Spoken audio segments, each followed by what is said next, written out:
अस्सलाम वालेकुम। धरती टीवी न्यूज़ सां गॾु मां फ़ौज़िया एजाज़। सभ खां पहिरियां हेडलाइन।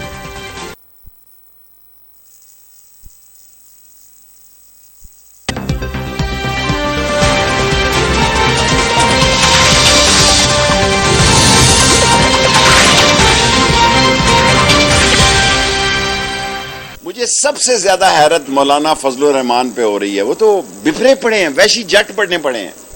भाई आप आलम दीन हैं, आप क्या बातें कर रहे हैं? लाठियां और तेल में भिगोई हुई लाठियां, और आपके भी सारे मदरसे पंजाब में ही हैं। और इसके असरात क्या होंगे? क्या इस मुल्क को आप अनारकी की तरफ लेकर जा रहे हैं? मैं खास तौर पर मौलाना फजलुर रहमान साहब से कहना चाहता हूं कि ये सारे भाग जाएंगे, आप धर लिए जाएंगे। फजलुर रहमान वहशी जट बणियो वेठो आहे। घरू वेहड़ ते थी सघे थी खेसि क़ीमत चुकाइणी पवंदी। घरू मामलनि जे वफ़ाक़ी वज़ीर शेख रशीद चयो आहे त अपोज़िशन 25 मार्च ते इस्लामाबाद अची रही आहे। खेनि 25 मार्च ते ख़बर पइजी वेंदी। 27 मार्च ते जलसे खे सिक्योरिटी ॾिनी वेंदी, पर कंहिंखे बि अवाम जे जान ऐं माल सां खेॾण जी इजाज़त न ॾिनी वेंदी। पाकिस्तान खे बैन अवी ख़तरा आहिनि। 20 मार्च खां पुलिस ऐं रेंजर्स खे इख्तियार ॾिना वेंदा। अपोज़िशन खे अदम एतमाद जो हक़ हासिल आहे, पर ईअं न थिए जो अदम एतमाद अदम इस्तेहकाम ॾांहुं मुंतक़िल थी वञे। फजलुर रहमान जेका ॿोली इस्तेमाल करे रहियो आहे, उन सां इंतिशार फैलियो त ज़िम्मेवार पाण हूंदो।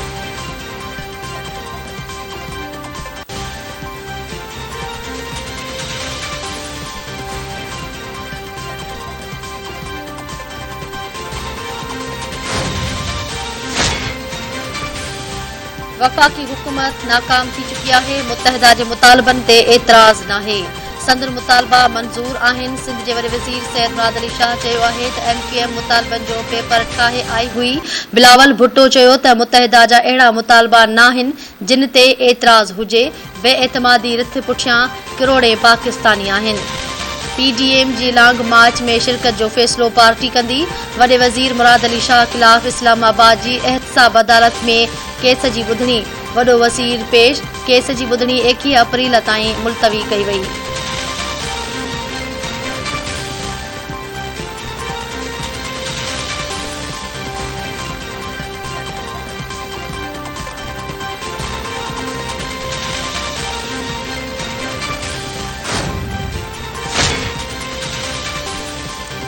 इत्तहादी आहियूं ऐं अलॻि पार्टी आहियूं। पार्टियुनि अंदरि मुख़्तलिफ़ राया हूंदा आहिनि ऐं गॾियल सलाह मशवरा कया वेंदा आहिनि। मुस्लिम लीग काफ जे अॻवान चौधरी परवेज़ इलाही पंहिंजे बयान जी वज़ाहत कंदे चयो आहे त वज़ीर आज़म ईमानदार आहे ऐं संदसि नियत बि सुठी आहे। हुननि न हुकूमत छॾी आहे, न ई अपोज़िशन जो हिसो बणिया आहिनि। हू हुकूमत जो हिसो आहिनि ऐं हर ॾुखे वक़्त में हुकूमत जो साथ ॾिनो आहे। इत्तहादियुनि सां सलाह मशवरा कया वञनि त हुकूमत जो पंहिंजो फ़ाइदो आहे।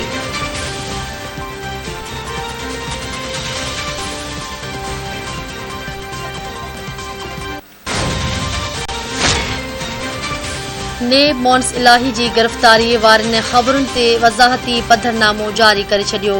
जारी कयल पधरनामे में नेब चयो आहे त वफ़ाक़ी वज़ीर मोन्स इलाही खे गिरफ़्तार करण जो सवाल ई पैदा नथो थिए। मोन्स इलाही ख़िलाफ़ नेब में का बि इंक्वायरी इल्तवा में नाहे। खेसि गिरफ़्तार करण जो सवाल ई पैदा नथो थिए। उन हवाले सां नेब बाबति समूरियूं ॻाल्हियूं बेबुनियाद आहिनि। मोन्स इलाही खे गिरफ़्तार करण वारनि मीडिया रिपोर्ट जे इदारनि जी तरदीद करे थो।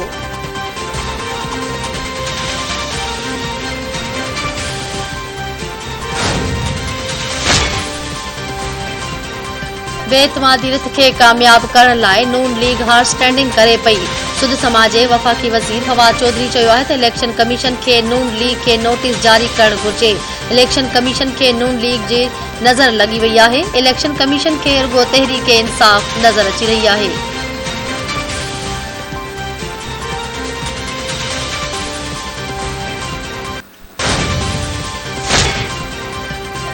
चाहियूं था त इमरान ख़ान इज़त सां इस्तीफ़ा ॾे। संदसि क़िस्मत में को बि इज़त भरियो कमु लिखियलु नाहे। पीपल्स पार्टी जी तर्जमान शाज़िया मरी चयो आहे त बेएतमादी रिथ वारी तहरीक कामयाब थी चुकी आहे। हाणे नेब बि न्याज़ी सल्तनत खे नथी बचाए सघे। नाअहल वज़ीर आज़म इमरान ख़ान लखें ग़रीबनि खे घरनि जी छित खां महरूम कयो। मुल्क में महांगाई ऐं बेरोज़गारी में इज़ाफ़ो कयो वियो।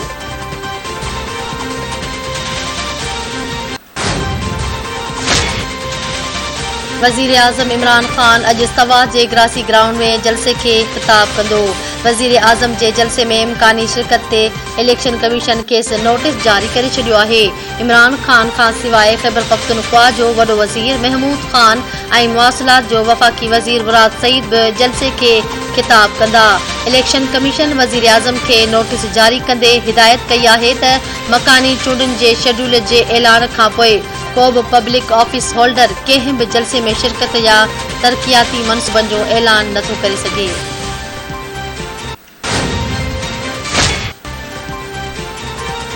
National command and operation centre corona जूं समूरियूं पाबंदियूं ख़त्म करण जो ऐलान करे छॾियो। NCOC जे सरबराह ऐं वफ़ाक़ी वज़ीर असद उमर ऐं सिहत बाबति वज़ीर आज़म जे ख़ासि मददगार डॉक्टर फैसल सुल्तान चयो आहे त कोरोना जी वबा अञा मुकमल ख़त्म नाहे थी। केसनि में लगातार घटिताई अची रही आहे। 70% माण्हुनि जी वैक्सीनेशन थी चुकी आहे। वबा जो सिहत जे शोबे ते दबाव घटिजी वियो आहे। अवाम वैक्सीन ज़रूर लॻाराए।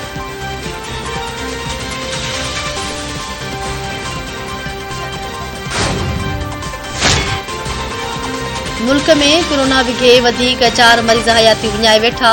NCOC मूजिबि गुज़िरियल ॾींहुं सॼे मुल्क में 34,698 माण्हुनि जा नमूना वरिता विया। वधीक 493 नवनि केसनि जी तस्दीक। हाकारी केसनि जी शरह 1.4% रही। सॼे मुल्क में 567 मरीज़नि जी हालत ॻणतीअ जोगी।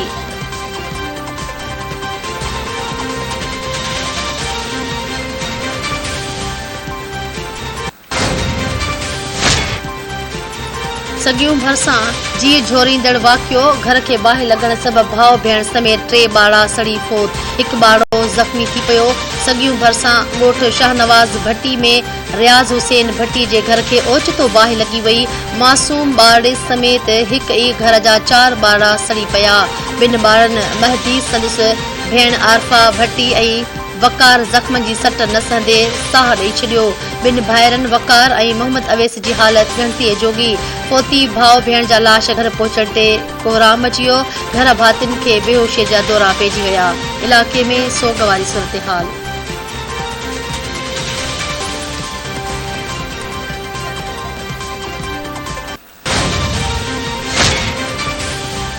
टंडो मस्ती भरिसां ॿिनि धुरियुनि में पुराणे तकरार तां झेड़े में हिकु ॼणो मारिजी वियो। इकनॉमिक ज़ोन थाणे जी हद ॻोठु लांघा में लांघा बिरादरी जे ॿिनि धुरियुनि में कारहनि जे पुराणे तकरार तां झेड़ो थी पियो।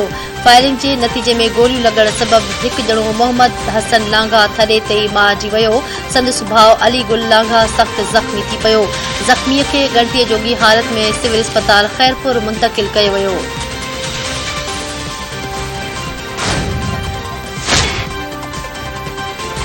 सिंध में धार धार हादसनि में 5 ॼणा फोत, 10 ॼणा ज़ख़्मी थी पिया।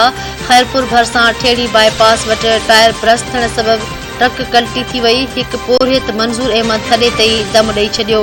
10 ॼणा ज़ख़्मी थी पिया। सेठारजा भरिसां मेहरान हाईवे ते ट्रक जे टक्कर में मोटरसाइकिल सवार गुल हसन गाहो थॾे ते ई दम ॾेई छॾियो। पुलिस ट्रक ड्राइवर खे गिरफ़्तार करे वरितो। मियां साहब वेझो ठुल हुमायूं रोड ते रिक्शा कल्टी थियण जे नतीजे में वापारी बसर सुमरो ज़ख़्मी थी पियो। ज़ख़्मनि जी सट न सहंदे शिकारपुर अस्पताल में ज़ख़्मी वापारी दम धणी हवाले करे छॾियो। राधण भरिसां मोटरसाइकिल जे टक्कर में वाटहिड़ू पीरसन रसूल बख़्श गोघाणी फोत थी वियो। सांघड़ भरिसां खिपरो रोड तेज़ रफ़्तार कार जे टक्कर में 10 वरियनि जो नीगर किशोर भील फोत थी वियो।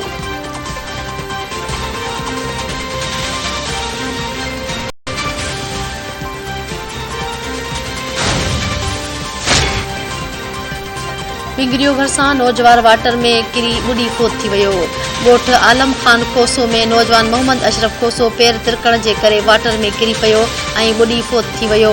ॻोठाणनि फोती नौजवान जो लाश हथु करे वरितो।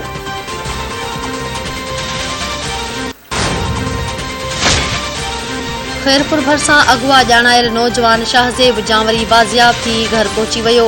नौजवान शाहज़ेब जांवरीअ जो चवणु आहे त 2 महीना अॻु कोट पुल खां पैदल ख़ैरपुर अची रहियो हुयो त बाग अली शाह स्टाप वटि कार सवार हथियार बंदनि खेसि अगवा करे वरितो।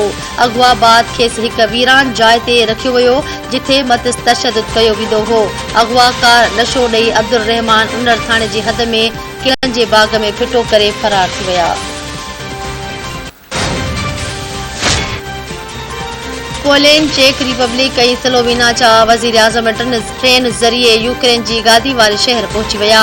टिनी सरबराहनि जी यूक्रेनी सदर ज़ेलेंस्की सां मुलाक़ात, यूक्रेन जी सूरतहाल ते ॻाल्हियूं कयूं वयूं। टिनी वज़ीर आज़मनि रूस यूक्रेन जंग बंदीअ ते ज़ोर भरियो।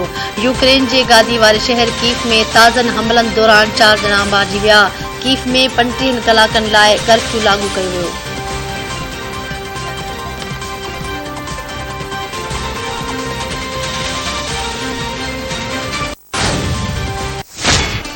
I am known by many names. The Stabby Tabby, El Macho Gato. Watch!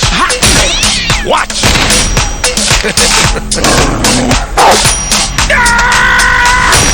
And then... It never fails. Whenever I team up with you, things go wrong. Trust me. You got it. Am I doing it? Stop. You're gonna give yourself a hard. ऐं dream works जी animated movie बस इन boots दी last wish जो पहिरियों trailer जारी कयो वियो। 10 वरियनि खां पोइ बस इन बूट्स जो ॿियों हिसो साम्हूं अची वियो। ट्रेलर जी शुरूआत बस पथर जे ठहियल विलियन सां झेड़े थो ऐं खेसि ज़ीरो करण जी कोशिश तौरु पंहिंजूं समूरियूं तवानायूं कुतबाणे थो।